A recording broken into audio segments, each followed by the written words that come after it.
I think certainly what's changed is like the business of newspapers, and even obviously before my time there, newspapers used to be. So when it comes to like the salary of a journalist or someone in media, especially with magazines versus like newspapers, what is the difference in that? Everyone's on LinkedIn scrolling. Who's really paying attention? Like someone may see it and be like, oh, I'm so sorry, but then they're on to the next thing. LinkedIn's become like an Instagram. I say the best thing to do is just always think about it as if you're in the other person's shoes.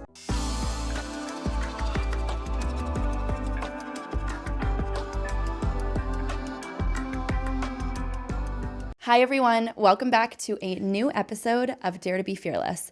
Before I get into this episode, make sure that you're following the show on Instagram and all social media platforms at Dare to Be Fearless, as well as my personal social media, which is at Alexa_Curtis.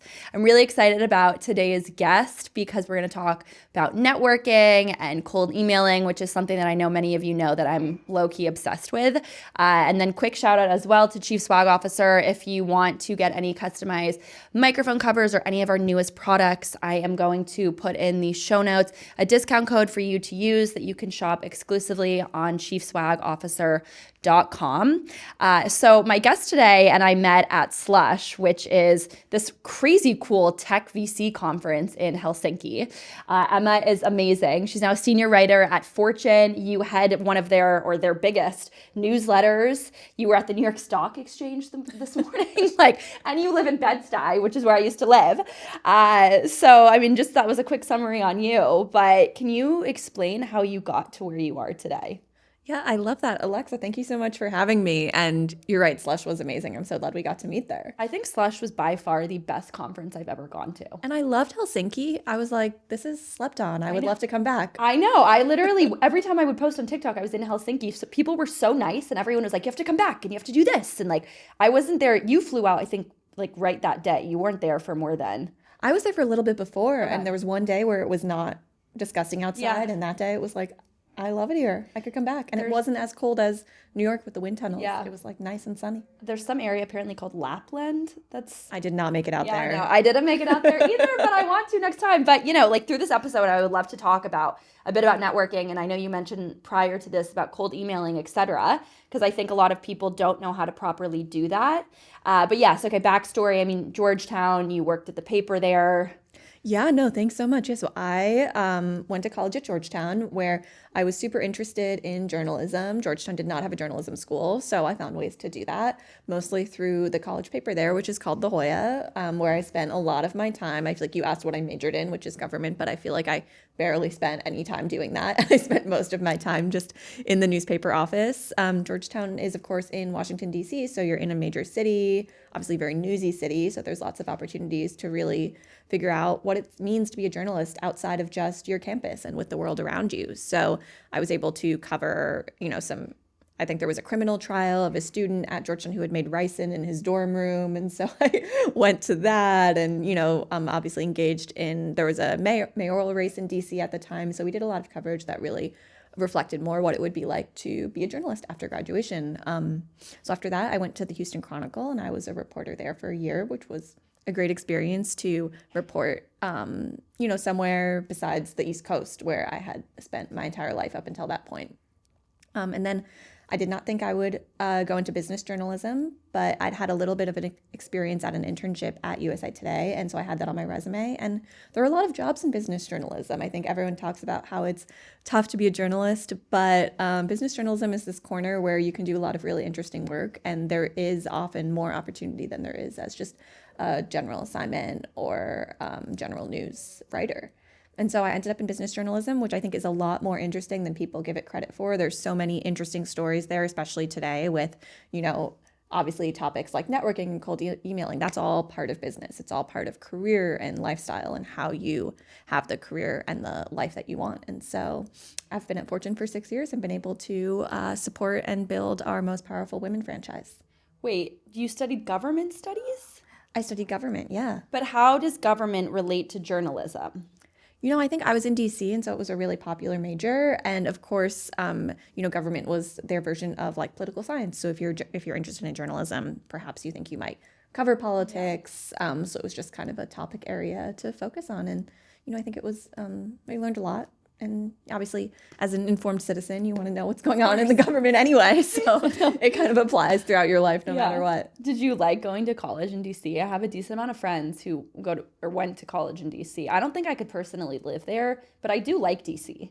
I really liked it as a student. I think Georgetown is pretty separate from the rest of the city. It definitely has a campus feel. There's no metro stop in Georgetown, so a lot of students don't really make it into the rest of the city that much.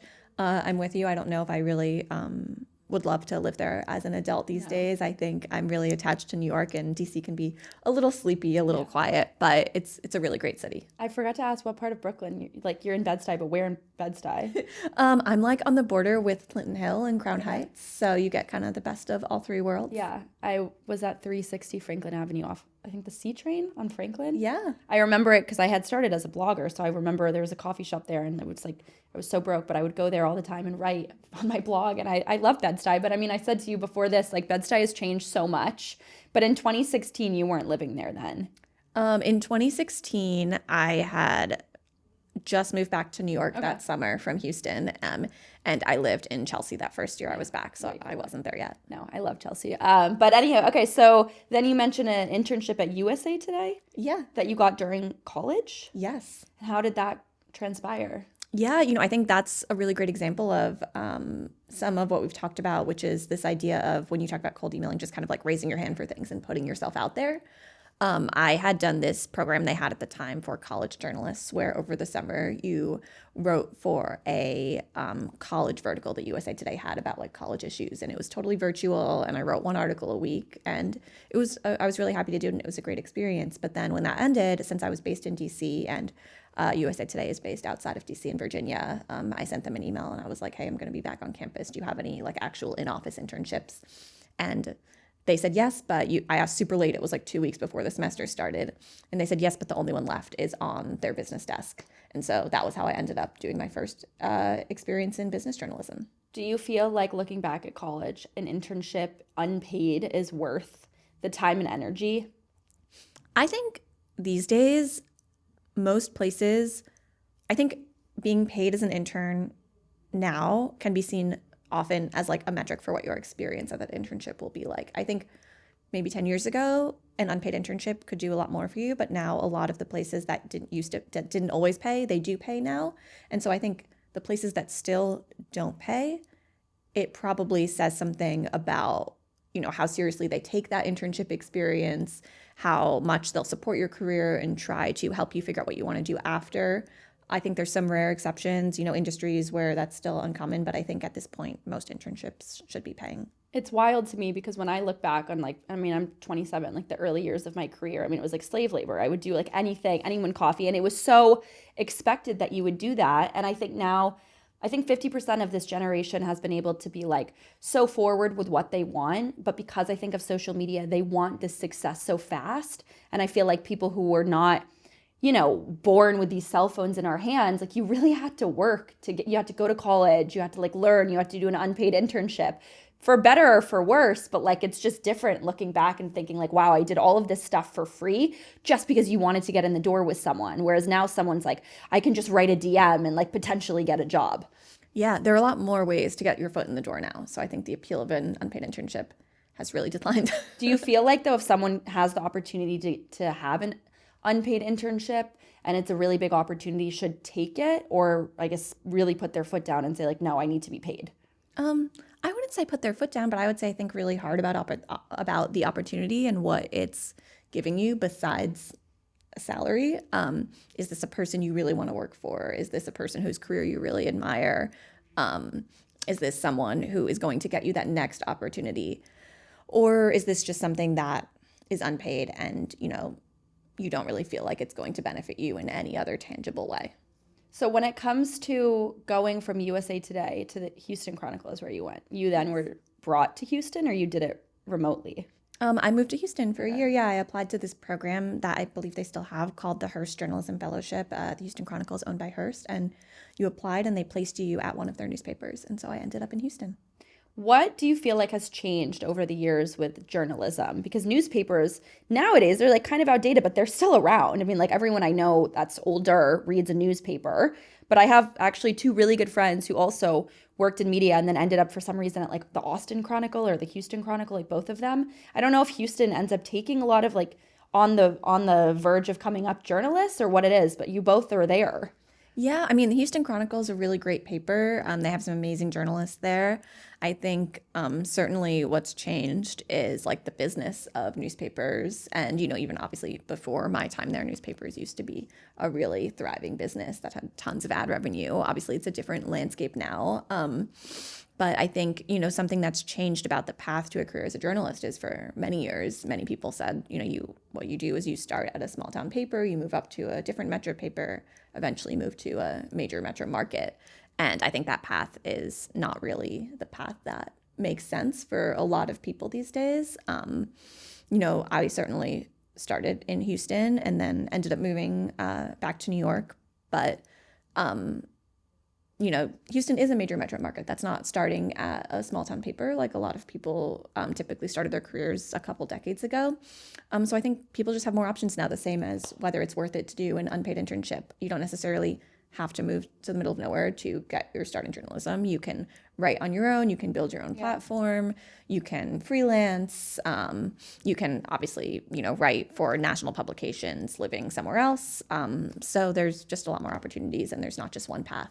It reminds me a lot of TV because anyone I know who is a news anchor, I mean, ideally you start, I guess, in a really small area. Think of a girl I went to acting camp with, and now she does like this. I think she started like Burlington, Vermont, and then she's now gone to like Boston, and then ideally you end up on like the Today Show or Good Morning America. And it seems like it's a bit similar with like papers. If you start in the small town, you kind of work your way up. I think it used to be really similar. I think for a lot of journalists, print journalists, that's not really the path anymore. But I think it used to be really similar for sure. So when it comes to like the salary of a journalist or someone in media, especially with magazines versus like newspapers, what is the difference in that? And how do they even choose, the salary versus from like a writer? Because I think a lot of people don't realize there's freelance writers who write for multiple different publications, but the way that media and like magazines has changed so much, like even Teen Vogue doesn't even really have the same, I think, appeal that it used to, where it was like this top magazine, and now I see like 20-year-olds or like editors at some of these magazines. Yeah, I mean, every publication is different when it comes to salary, and freelance rates differ across publications too. I think we've talked about in working in business journalism. I think in business journalism, salaries tend to be a little bit better than they are in general interest news. So that's one bonus of the field. But yeah, I think it's kind of certainly if you watch like Sex and the City and Carrie Bradshaw was getting like $4 a word from Vogue. I think like Vogue writers are now like getting less than that, not adjusted for inflation. Like, so freelance rates have totally changed over the past couple decades. Because you've been at Fortune 6 years, right? Mm-hmm. So has it shifted at all with you? Because a lot of times these publications, even like BuzzFeed, I see, are lay people off all the time. So like what part of that with the industry is real, and why, in your opinion, do these layoffs happen with these publications? Yeah, I mean, I think layoffs are definitely real. I was laid off once. I worked for Mashable.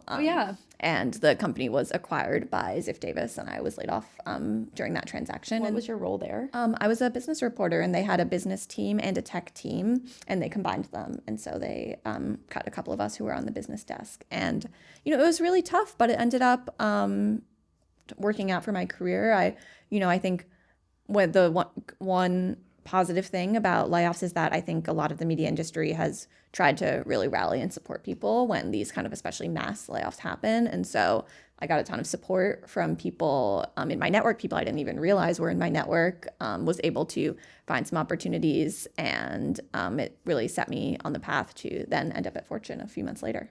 In between the layoff from Mashable and then Fortune, do you remember what was going through your head? Were you starting to cold email people? Were you kind of waiting for opportunities to come to you? Yeah, I had another job in between that I just had for a couple months. And so I was definitely, relieved to have that opportunity. That was a cold email from someone who was hiring. And so I, interviewed and got that pretty quickly. But it was definitely, it was scary. It was unknown. I was, I think, 24 when I was laid off. And so I've been working for a couple of years, but it was definitely uncharted territory. I didn't know what to do. The idea of not knowing what's next was something that I didn't know how to handle. But I think looking to others for guidance, being part of a community of journalists, of others who'd been part of that layoff, of others who I'd met who were working, who were keeping an eye out for other opportunities, was super helpful in just kind of focusing on the positive and what could come next.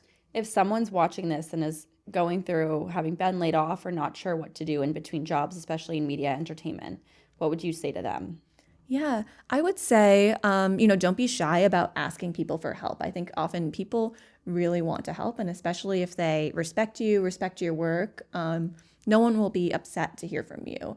And I think I think when you talk to different generations, some people will say, like, don't post about your layoff on LinkedIn. Like, people will feel like there's a stigma against it. Why? Some people think that, it's not something that you should advertise, and that's just how some generations felt about that. But, personally, I think that as long as you post about it in the right way, share the news with, kind of a positive tone, obviously it's tough, but, tell your contacts that, you're excited about what comes next. Here's what you have to offer. Here's some ideas for how you could work together. I think people really want to help more than you think they do. I had a friend in London and she was laid off, but she had like a big settlement, and I was kind of helping her with her LinkedIn page. And so I'm so entrepreneurial that I'm just like, whatever I think, post in like a good way. But I mean, I sat with her for probably 2 hours, like rewriting her fucking, like, I was laid off and like I got a big settlement. And I'm like, I don't think we need to think this much about it. Because I think also at the end of the day, like, everyone's on LinkedIn scrolling. Who's really paying attention? Like, someone may see it and be like, oh, I'm so sorry, but then they're on to the next thing. I think people on these platforms, especially LinkedIn, because LinkedIn's become like an Instagram. It's this strange world of like, what even is this platform anymore? So I feel like also not overthinking it in that capacity, but also perhaps putting out like an olive branch to anyone who is looking to hire someone in your field could be beneficial. Exactly. I mean, for instance, with your friend's example, I don't think people need to know that someone's just been laid off and that they have a decent severance package. I think what they need to know is, my time at this company has come to an end. I'm ready for my next opportunity. Here are the things I'm excited to do. Here's how I would love to work with you. Here's how you can help me. I love that, like, my time at this company has come to an end. I think that's, again, I think people, they're so tempted because of the internet and people are so vocal about their thoughts. Sometimes just less words is better. You don't need to open the door to like exactly what happened. Yeah. I mean, and then you get like, the like whole TikTok recording your layoff and crying video genre, which is Did you cover that? No, but that's beyond me. What is that even, like, what happened? I don't really know what. I think maybe I've seen that, but yeah, there were some people who were recording their layoffs and posting the videos on TikTok, and I think that one's tough. I mean, obviously people are create content all kinds of ways, but that one probably, if future employer sees it, they might not want you to be recording your layoff. I'm curious.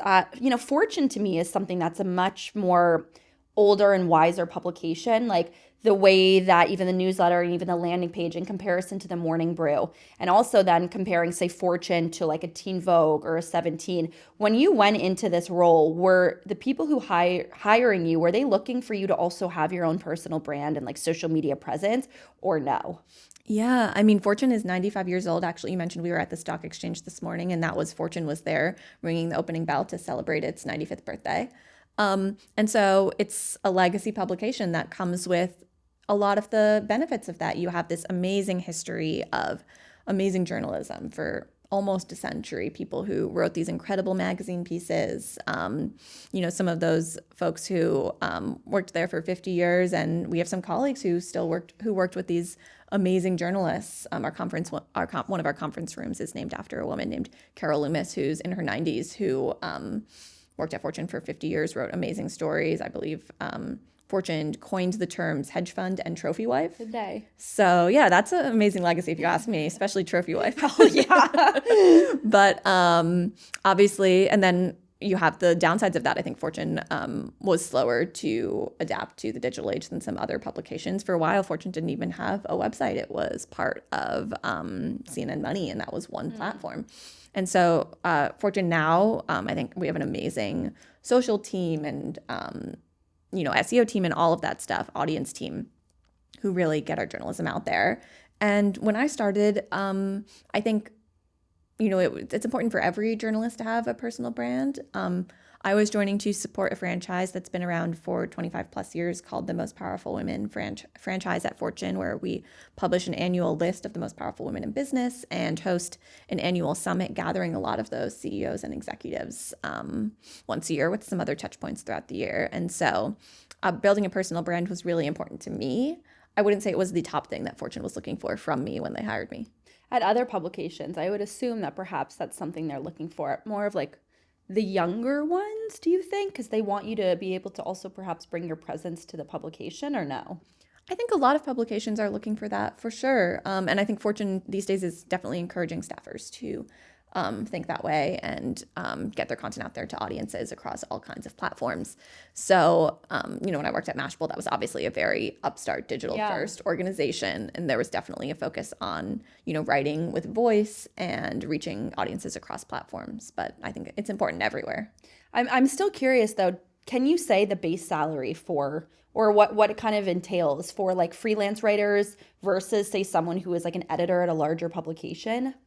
Yeah, I don't know. It really ranges, and I think it depends on your market and what you're doing. When I started at the Houston Chronicle, the Hearst Journalism Fellowship, salary across the board, across markets, entry level was $40,000 a year. Okay. Low though. Yeah, it was low, but that was 2015. Okay. I'm not sure what it is today, so don't quote me on that for right now. But I was living in Texas. It was a livable salary. Yeah, for sure. For sure. But yeah, but I don't know what it is today. Yeah. But with other publications, like say top editors at other, media outlets. Yeah, I think it really depends. I think journalism, it's rare that it's a field where you're going to be raking in millions and millions of dollars, but you can definitely make a good living and advance your career in more ways than you'd expect when you kind of hear the doom and gloom stories of layoffs and trouble in the media industry. What about the difference between like the freelancers versus the people who are actually on the masthead?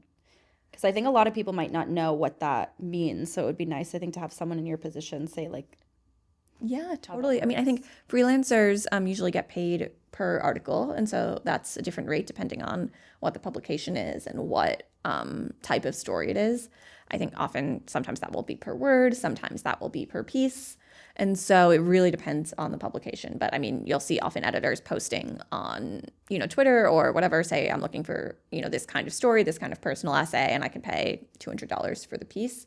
If you're longer pieces, whether at a magazine or somewhere else, sometimes it'll be, like $1 a word and you're writing a 2,000 word story. But it really depends. But correct me if I'm wrong, the difference between the freelancers is that they're always, in my opinion, like kind of living on the edge with their next paycheck, right? Because they have to pitch the article. And then someone who actually works like at the company, you're probably not, I would assume, allowed to go and like do freelance pieces for like Vogue, or can you? I think it really depends on everyone's individual situation. Freelancing can be really, really hard. A lot of people are really successful at freelancing and have built incredible networks and have tons of great story ideas and are able to, make a really great living doing that. So I think it really depends. If you're on staff, certainly you're like mostly focused on writing for that publication. The rules on whether you're allowed to do stuff elsewhere, I think, differ depending on your personal situation. Do you do other writing or just Fortune? Yeah, I'm mostly focused on Fortune. But, I have a lot of great opportunities and, we get to do a newsletter, a magazine, stuff like this, live interviewing on stage. And so it gets to kind of check all the boxes. I feel like if you've got a full-time job at a publication, it would not be probably traditional, right? To go do like freelance work somewhere else. Yeah, I think it really depends, and also on what kind of journalism you're doing. I think it's probably more common in like entertainment journalism. Sometimes you'll see someone who works somewhere else than doing a cover story for a different publication or something like that. But it really differs. So it's hard to have like blanket rules. Do you mostly get pitched ideas or are you usually finding them? It's definitely a combination. We'll, come up with ideas or follow people who we think we should be writing about, stories we should be covering. We'll cover the news cycle. So obviously right now, big issue is kind of the anti-DEI effort in Washington with Trump and Elon Musk going after DEI in the federal government and also for federal contractors, which means for most of the business world. We'll also have folks pitch us and say, this is a really great founder you should know about. This is someone you should be covering. And I read all those pitches. Sometimes the person makes sense for us, sometimes they don't, but it's a combination for sure. How do you get in like a Fortune, or how do you get someone like yours attention via pitch? Anything that you've gotten that you like, and what are things that people do wrong when they pitch editors like yourself? Yeah, I would say the number one mistake is not knowing who you're pitching to or what they write about. I'm sure you've heard that before, but typically you can tell immediately whether someone reads your work and whether they know if you're the right person they should be pitching. I think for us, I write our daily newsletter. It's called Most Powerful Women Daily, or MPW Daily. It used to be called the Broadsheet for 10 years and had a large following as that as well before I worked there. So I feel like I can say that. But so since that's a daily product that goes out into people's inboxes 5 days a week, they have a really direct connection to it. So often the pitches we get are actually better than pitches that journalists would get who just write across for a website or a publication or something like that, because people do read it every single day. It's part of their routine. So they really know the kind of thing we want to cover, and they know whether what they have is a fit for us. And so a lot of the inbound we get is really actually something that we'd be interested in covering. And there's this sense of community between people who read the newsletter, people who are in the newsletter, people who are part of the Most Powerful Women franchise throughout Fortune in other ways. But yeah, to get our attention, I think often the core thing is just if the person you're pitching, whether you're pitching yourself or whether a publicist is pitching someone else, is whether they're the right fit for us. I don't think there's so much you can do in an email that can make up for something just not being the right fit. Certainly, there are things that can easily get you kind of quickly written off, whether that's, for instance, we write a newsletter that's about women. So are you pitching a male CEO? That's probably not the right fit for us. That's pretty basic. Do you reply to those pitches? It depends. I think typically no, I'll probably just delete them and move on. I don't think it's really worth anyone's time to make a big fuss over it. But yeah, and also I think, with founders, I think Fortune has typically a big focus on like big business versus like early stage startups. Yeah. And so sometimes something can be a bit too early stage for us. But if a pitch can speak to here's where this specific company fits in a broader ecosystem, a broader industry, here's why the story is bigger than just this company that still only has 5 employees or, isn't profitable yet. That's definitely something that can help make something stand out, as well as this idea that when you are pitching something, can you speak to, who this person is, and do they have a compelling story apart from their business that really just creates a great narrative? I think, as journalists, you're a storyteller, so you're just looking for great narrative a lot of the time. So, this company's small, but here's why this person's backstory before that, or where they're headed in the future, really adds something to it that you should consider. When you're getting a pitch, do you notice or take any difference in your response if someone's pitching on behalf of themselves? Like, hi, Emma, I'm Alexa Curtis, versus like, hey, Emma, I'm Morgan, and I, am on Alexa's team. Does that make any difference to you? I always wonder this. Yeah, I don't think there's any hard and fast rules. I would say there's no reason to not look at a pitch from someone because they're pitching themselves. But I will say that there does tend to be a correlation where companies that are of the stage that Fortune is generally looking for tend to have folks in place working on PR and media. So it's relatively rare that someone pitching themselves talking about like a company with a founder, not necessarily like someone who's like, has a podcast or working in media. I think that's very different because you're not necessarily like hiring a team of publicists when you're building something like that. But if you're building like a revenue generating, product-based business or service-based business, typically having someone to handle that for you is a sign that you're just like at the stage that Fortune. But there are always exceptions to that rule. A lot of founders do really great founder-led PR. And if it's something that founder really has a skill at and is passionate at, and is good at and passionate about, then that can totally make a lot of difference. What about with subject lines in emails? I mean, you must, I don't know, actually, with your position, do you come up with the titles of articles as well or no? Yeah, often it's a collaboration with folks at Fortune, whether it's writers, editors, our social and audience team, and coming up with the best headlines. So how can someone make or craft the best subject line to get an editor's attention? I say the best thing to do is just always think about it as if you're in the other person's shoes. So for me, if I'm thinking about an email I'm sending to someone about an interview I want to do, a meeting I want to set up, you know, I work at Fortune. So I have a million things in my inbox with the subject line Fortune, Fortune, Fortune. But they don't. And so for them, the relevant fact is that it's an email from Fortune. So just say like, inquiry from Fortune, Fortune interview opportunity is fine. Whereas if someone's emailing me and they say Fortune story, I'm like, I have 5 million things and I don't know what that is. And so when someone's emailing me, I think they should say what's relevant about them. You just always have to think about how the other person is viewing it. Okay. What about also cold messaging someone on LinkedIn or a DM for a pitch? Because I notice people do that a lot. I mean, even with this show, like I only take pitches via email, and I definitely notice if someone emails as a publicist or as themselves, et cetera, and I take, different attention to the way that the pitch comes. But I personally don't appreciate pitches via a DM or a LinkedIn message because like my email is just my work, and everything else to me seems so fluid with like my personal life versus work.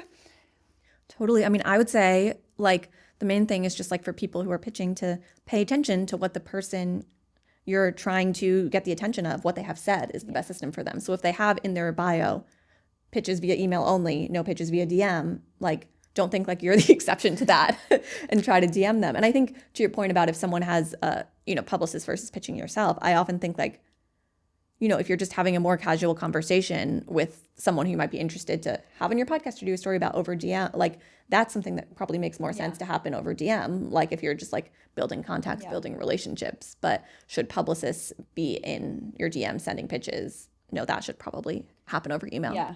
I do appreciate though, like a follow-up DM, like sometimes, and I would love to get your opinion on the follow-up because I think that's the most underlooked part of actually the media circus. And I don't think people who are not in this industry realize how critical the follow-up is.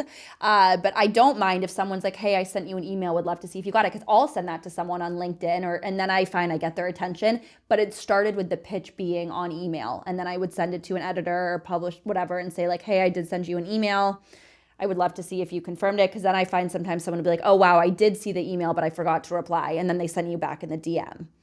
Totally. I think as long as you're polite, you're not, really acting like someone owes you their time, follow-up is totally fine. I think you can just be polite, be nice, be normal, be a human. I think that's the key to all of this. And I'm sure if you're, sitting there sending out tons and tons of emails, it can be frustrating if people don't get back to you. Yeah. But just try not to take it personally, not to let that frustration come through in your messages to people, not to send a million follow-ups if you, maybe follow up once. And if only follow up once? I think if it's something where it's like you really feel like this just didn't get their attention and you really know that this is a great opportunity, maybe follow up twice. But I would say sending 4 follow-ups, really? 5 follow-ups. Oh, wow. Maybe to journalists, okay. I would say. I don't think it's, I don't, unless you like really know. For instance, I have a good example, I think. In 2023, I did a profile for Fortune of Kim Kardashian. And we had this opportunity. We wanted to do a story about the private equity firm she was launching. Yes. Yeah. And, I was like, I think they would want to do this. I was emailing Kim's publicist and she wasn't answering me. And I was like, I'm sure her inbox is absolutely crazy. And it is. She's great. She represents all of the Kardashian sisters. So, she's busy. Is it just one publicist? It's just one, yeah. So she's got a lot going on. I sent her an email, sent her a follow-up, didn't hear from her. And I was like, okay, but I think they would want to talk about this at least. Even if they don't know if they want to do the opportunity, I think they would want to discuss it. I remembered I had met a contact at an event who was a venture capitalist who was on the board of Skims. And so I shot him a note and said, like, hey, we met a couple weeks ago. I'm trying to get in touch with Kim's publicist about this story idea. Would you be able to ping her, or do you think they'd be interested? And he was like, oh yeah, I'll shoot her a note. And then she got back to me. And so it was just like thinking about, is this opportunity worth it? Do I hope they would want to do it, or do I genuinely think they'd be interested in it?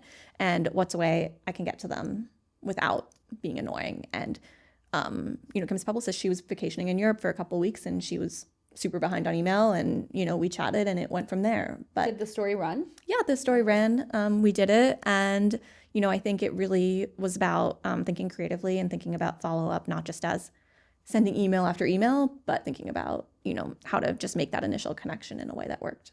There's two parts of that I'd love to unpack. Number one being, if you didn't have that mutual connection, would you have kept emailing? If I didn't have that mutual connection, I think I probably would have tried to find a different connection because I think I had come to the conclusion that she had a crazy inbox. We hadn't met yet. I knew some people who worked at her firm, but I hadn't worked with the actual publicist who worked with Kim yet. So she didn't recognize my name in her inbox immediately. So I probably would have reached out to someone else who worked at the same PR firm as her and tried to make that connection in a different way. I don't think I would have kept sending multiple follow-up emails. And then the other person you mentioned you had met 2 weeks before, like very recently at an event. Probably like a month earlier. Okay. Which is a bit of a casual favor to ask, right? What made you feel like you were able to do that? Because a lot of people will go to networking events and then they'll meet someone and then, they don't want to push or they don't want to pry, but like you have to push and you have to fucking pry. Otherwise, like you're never going to get anywhere in business. So it's kind of baller that like you had just met him and were like, hey, by the way, can you like tell Kim Kardashian's publicist to reply to my email?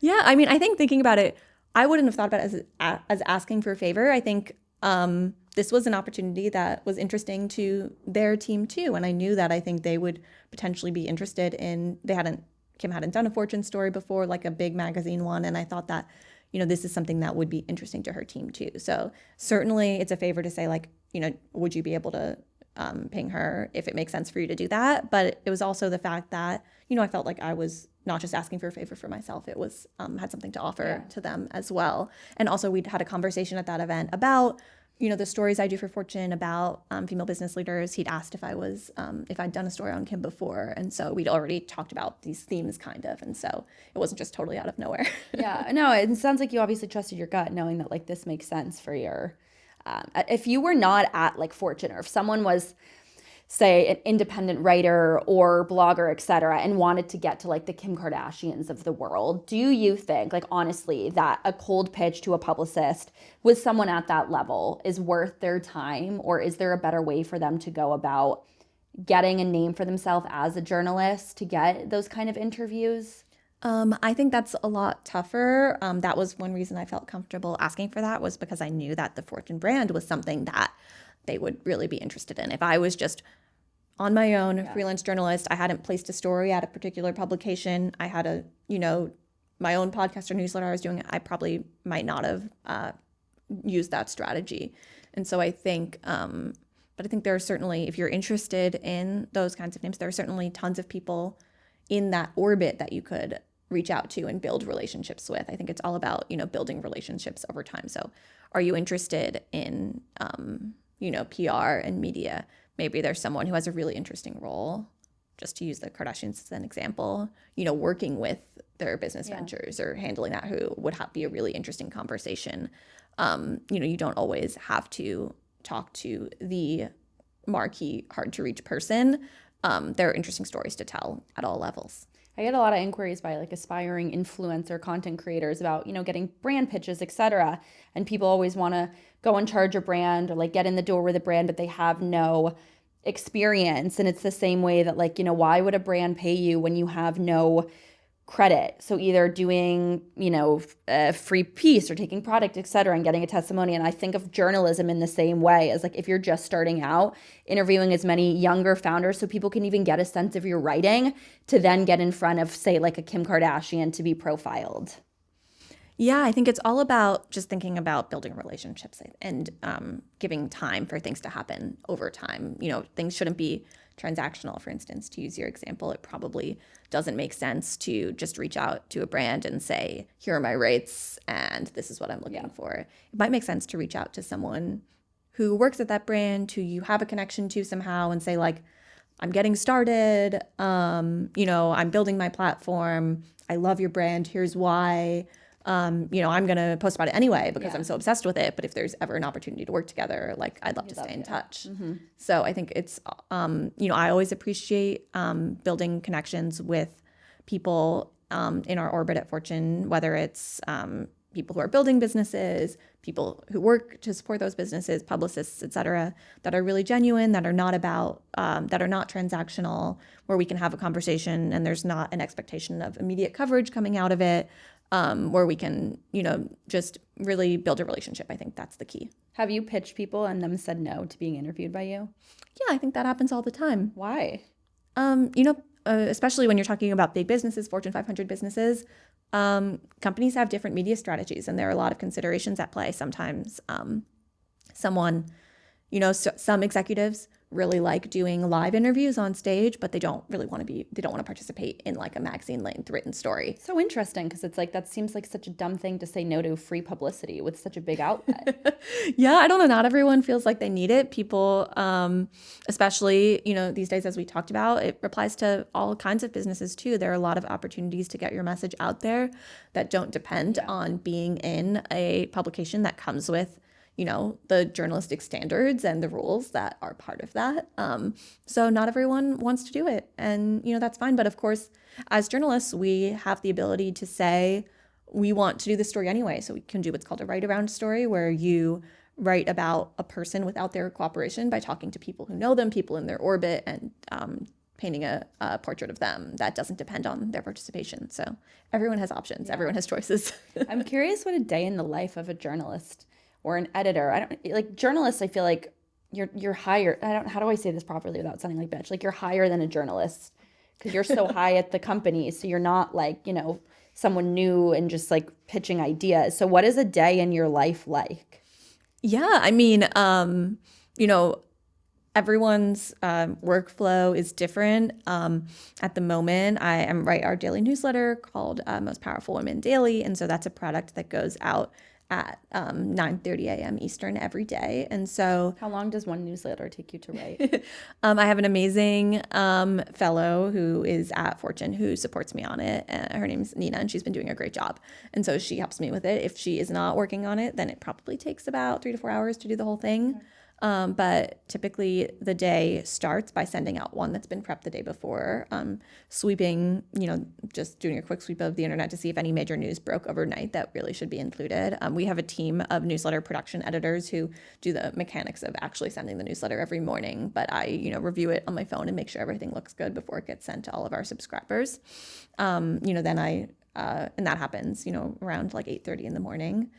Then I start my day. I'll typically have a few meetings, interviews scheduled. I'm usually bopping around between home, our office downtown. I'll also have meetings and interviews with CEOs and business leaders that are around the city. So I'm not typically in one place for like 8 hours. But yeah, I have some, internal meetings as well, working on major projects. For instance, this year I'm editing our Most Powerful Women list, which is a major internal project, involves collaborating with colleagues across the globe because it's a global list, and we need to tap our colleagues in Asia and in Europe to understand who the business leaders, the women business leaders are in those regions that we should consider for the list this year. So that's a big endeavor. At the end of the day, I write the newsletter for the next day. I tend to have lots of conversations with people and keep those ideas banked so that we always have something to turn back to when there's nothing really going on in the news that day that's relevant for us. So, whether I've done an interview with an athlete or with a startup founder, or I have an exclusive bit of news about a startup and something they're launching, or I've done an interview with a Fortune 500 CEO, we have that. But then kind of first we'll look at what's happening in the news that day. So obviously right now, there's been a lot. So in the past month, we've done, a write-up about Nikki Glaser at the Golden Globes, Trump's DEI executive orders, female founders and their responses to the wildfires in California, the Grammys this week. And so we're covering across politics, entertainment, culture, business. Breaking news in business can be something like, this isn't breaking news for like the entire world, but in this world, it was a big deal. One of two very prominent female executives at JP Morgan announced that she was no longer interested in being considered for the JP Morgan CEO job to replace Jamie Dimon. So that would be breaking news for our audience. So there's all kinds of things that happen and that we'll cover. And then try to balance that with working on longer term projects, magazine features, and get ready for the next day. That's a lot. Oh my God. That's a lot. With the difference between like a Forbes and a Fortune, and I mean, you don't have to comment on this, but like it's pretty notorious of like people paying to get on these like Forbes 30 under 30 lists. And I see a lot and know a lot of kind of people who have been on that. And I see a lot of good, and I also see a lot of not so good with that particular publication. So what is the difference between like the Fortune list and the demographic of who's reading a Fortune versus a Forbes? Yeah, I haven't worked at Forbes, so I can't speak to exactly, how they work. I do have a lot of colleagues who have worked at Forbes, and there are some amazing journalists there. So I think, they have some great journalists there within the operation for sure. But I think I can speak to our most powerful women list, which, I think, especially when you think about women's media and kind of content about women in business, a lot of it can be just really like inspirational and, this person is amazing and here's why. And I think that can be great. And we do some of that coverage too, because sometimes it's the truth, but we're also doing this coverage as part of Fortune, which means that we're also covering when things are not going well. We're also, I think from the macro sense, the best thing to do to support women leaders as journalists is to cover them like anyone else. So covering women only positively does not reinforce them as leaders, because it, is like a special way of covering things. So we want to elevate these stories. We want to find business leaders who are not being covered in the headlines every single day other places, but we're still doing real journalism about them. And so I think that's something that has distinguished Fortune's approach to this coverage area.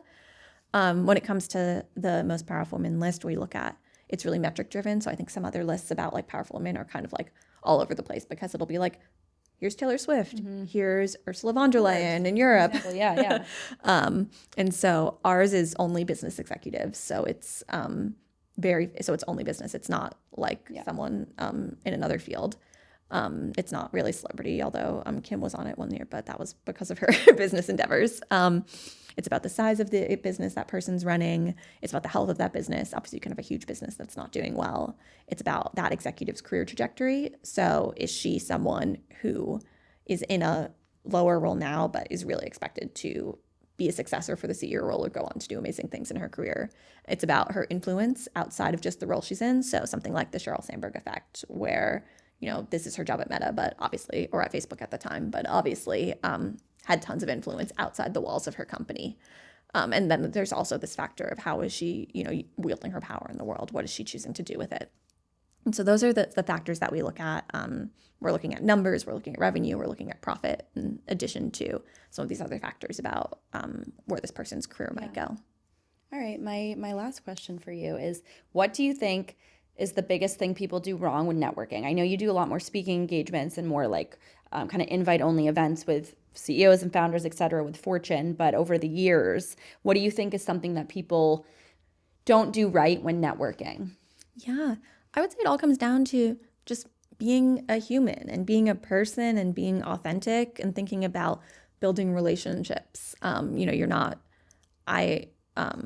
Personally, in networking situations, I always try to just talk to someone like a human being. I think oftentimes what can go wrong in networking is if you're like just dialing in and approaching someone and you're like, I'm trying to add this contact to my Rolodex, you're not really approaching it in like a human way. And so I think just being authentic, building relationships, sometimes you gel with people, sometimes you don't, and figuring out, what you can do together in either case can be really helpful.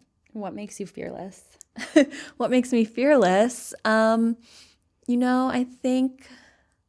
think about some of the things that, I think about my dad, who was a journalist, and he passed away. And oh no, thank you. But I think going through something like that, it makes you less scared of things that matter less, and you're able to kind of brush things off and know what matters and what doesn't. And so I think that makes me not too scared to try things, because time is short.